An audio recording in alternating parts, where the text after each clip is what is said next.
Sabe que às vezes eu fico pensando pensamentos na minha cabeça e às vezes eu só paro pra gravar. Eu acho que hoje é mais um dia desses. Eu tava refletindo esses tempos atrás, eu não lembro o que acabou promovendo essa reflexão, mas eu fiquei muito pensando como a gente... Eu penso nos 30 a mais, né, porque é onde eu me encontro agora, e eu acho que a gente chega num momento da vida que a gente já viveu bastante coisa, né? Não tudo, obviamente, eu sei que é só o começo da vida, não estou querendo fazer essa extrapolação, mas a gente já teve o primeiro amor, a gente já teve o primeiro trabalho, a gente já teve muitas vezes, né, a primeira faculdade, já teve o primeiro carro, seja alugado, comprado, financiado, emprestado, enfim, a gente já teve várias primeiras experiências, já teve o primeiro pet, enfim.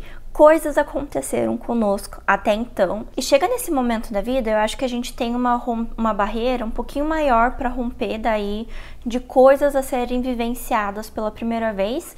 Normalmente são coisas um pouquinho mais caras do que a gente gostaria que fosse. Mas eu fiquei muito pensativa sobre isso, de que... Lembrando da Morgana mais jovem, da Morgana adolescente, ou ali dos seus 20 anos também, que eu tinha muito, e eu lembro disso do começo da minha relação com meu marido, que eu tinha muito essa questão de viver experiências novas, de ter aquele friozinho na barriga, de querer estar sempre em contato com algo novo, seja um restaurante novo, uma comida nova, uma experiência nova, e não querer me acomodar, não querer ter aquela sensação de que eu estava estagnada. E daí eu tava muito pensando e refletindo sobre isso, e eu acho que a gente precisa encontrar o prazer de viver as coisas pela segunda vez. E eu digo isso e eu vou entrar já no papo sobre livros também, tá?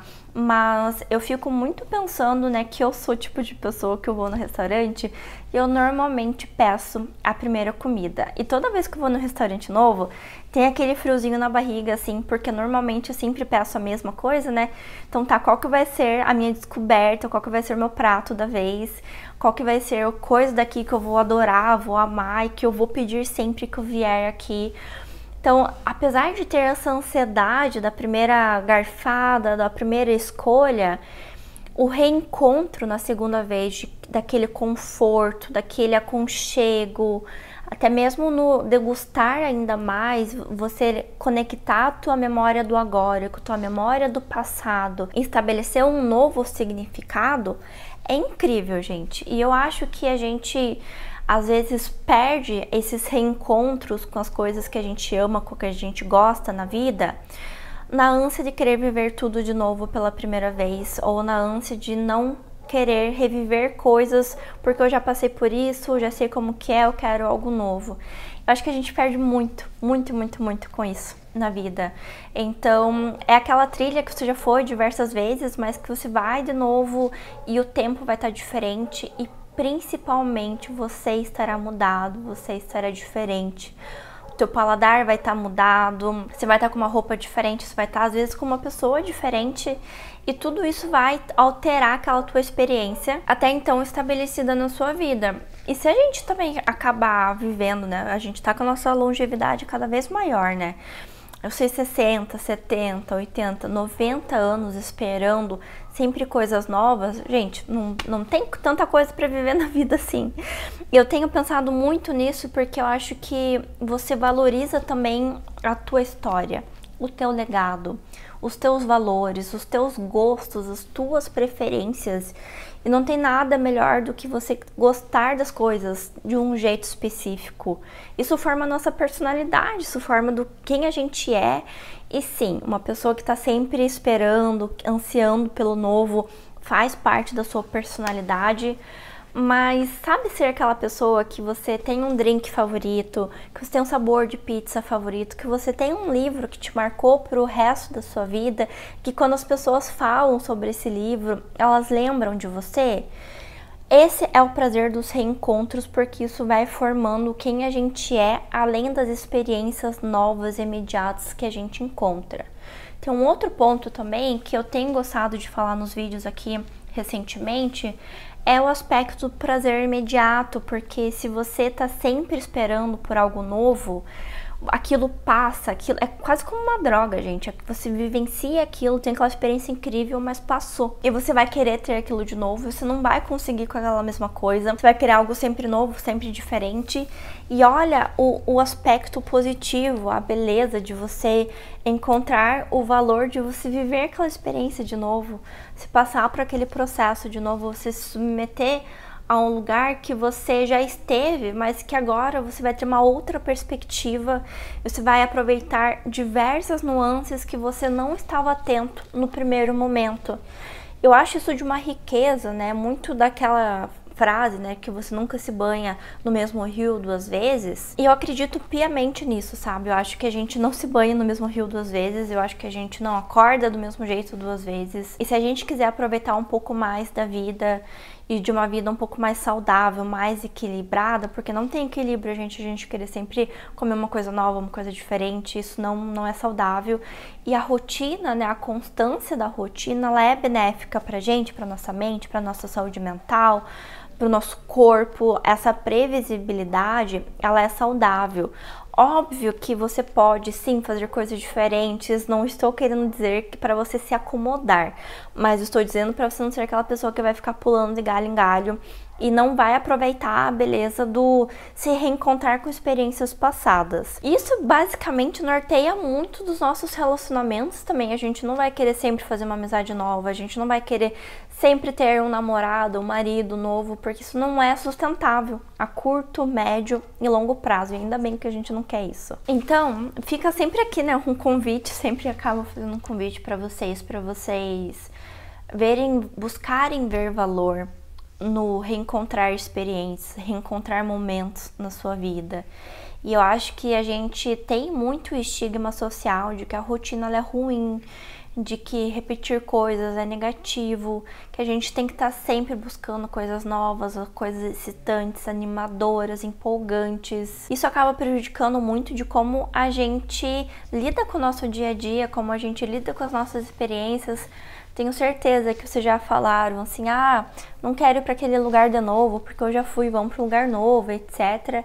E que é positivo viver novas experiências, mas porque não intencionalmente viver algo de novo pela segunda vez, pela terceira, pela quarta, buscando notar coisas que você não tinha notado antes de forma intencional, de forma proposital, de colocar realmente teu esforço, de você buscar assim reconhecer o que você já encontrou pela primeira vez, mas o que é mais circunda essa experiência que você não olhou. Isso faz com que a gente tenha uma percepção da nossa vida, dos eventos, das coisas que acontecem à nossa volta de forma tão profunda, para que a gente realmente possa dizer que eu vivi essa experiência plenamente. Tenho certeza que aquele restaurante que você sempre vai, que você pede sempre a mesma comida, mas que você está comendo no automático, pode te proporcionar muito mais sabores se você parar para ter uma relação com a comida, você parar para respirar entre garfadas, para você sentir as sensações da comida na sua boca, do sabor, do tempero, das texturas e tantas outras coisas. E que às vezes viver as coisas pela segunda vez só é chato porque a gente tá no piloto automático ou porque a gente é um pouco chato também, mas isso é papo para um outro vídeo. A gente pode encontrar tudo isso na literatura, né? Então, 2024 foi um ano de reencontros com livros que eu li e reencontrei no mesmo ano. Então eu tinha pensado em fazer um vídeo separado sobre as minhas releituras, mas eu acho que elas fazem muito mais sentido nesse contexto aqui que eu trouxe para vocês, e não falar talvez uma resenha do livro, comentários, mas talvez o que mudou do meu primeiro olhar para o segundo, que é basicamente o que eu tô propondo que vocês façam aqui na vida de vocês e também nos livros. Vamos começar por Hamlet. Nesse livro eu encontrei muito mais o luto, o adoecimento mental, a tentativa de dar fim à sua própria vida, não a tentativa, né, mas a ideação, o flerte com a morte. E são camadas que eu não havia pego na primeira leitura, que fez muito mais sentido na segunda. Foi um livro que eu reli com a Biblioteca Secreta, então eu tive um outro olhar, uma outra perspectiva, e eu sinto que eu consegui aproveitar muito mais da obra, com essa segunda leitura, porque eu já estava ambientada com o texto. E eu acho que esse é um dos benefícios da releitura de livros, porque você já conhece a história, você já conhece os eventos objetivos que vão acontecer. Então você consegue se ater mais a como essas coisas estão acontecendo e aos sinais que o autor vai dando ao longo da obra pra gente. Uma Canção de Natal também foi uma releitura, eu li pela primeira vez em 2023.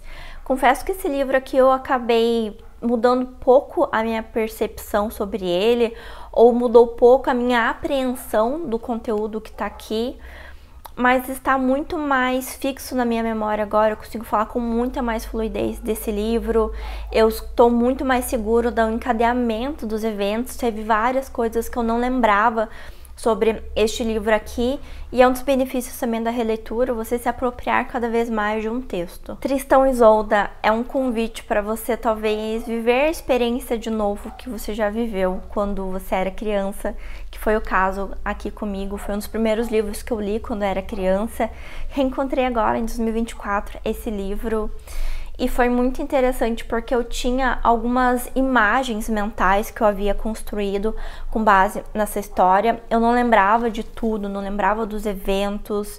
Eu tinha uma imagem muito fixa na minha cabeça, que era este casal que não poderia ficar junto, porque essa mulher já estava prometida a outro homem, mas que eles fogem e que eles estão dormindo juntos, mas com uma espada separando os seus corpos, que era a representação do respeito entre os dois e entre aos votos que ambos haviam proferido anteriormente, as pessoas que eram de direito, e que aquela espada representava que esses votos permaneciam intactos. E eu tinha essa imagem mental, e terminar de construir esse quebra-cabeça foi sensacional. 100 Anos de Solidão, mais um livro lido e relido em 2024.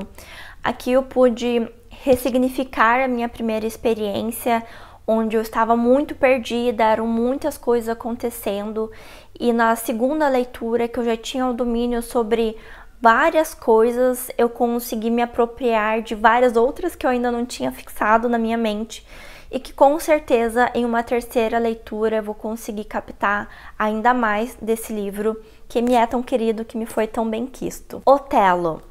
A segunda leitura transformou significativamente a minha experiência, e aqui mostra o quanto que o estudo, o olhar atento consegue transformar a tua experiência de leitura com um livro que a princípio tinha sido just ok para você, mas o fato de você se debruçar, de você estudar, de você realmente ir atrás do conhecimento, você ler e reler determinadas passagens até você conseguir compreender o que o autor está querendo dizer, é a minha peça favorita do Shakespeare até o momento. Imagino que permanecerá assim, isso só foi possível com a releitura. Alice no País das Maravilhas me encontrou em um momento muito específico, com um momento emocional, psicológico muito particular, e que me suscitou várias reflexões, e que por mais que eu já conhecesse a história e eu conhecesse superficialmente as reflexões, o momento em que eu me encontrei quando eu li aqui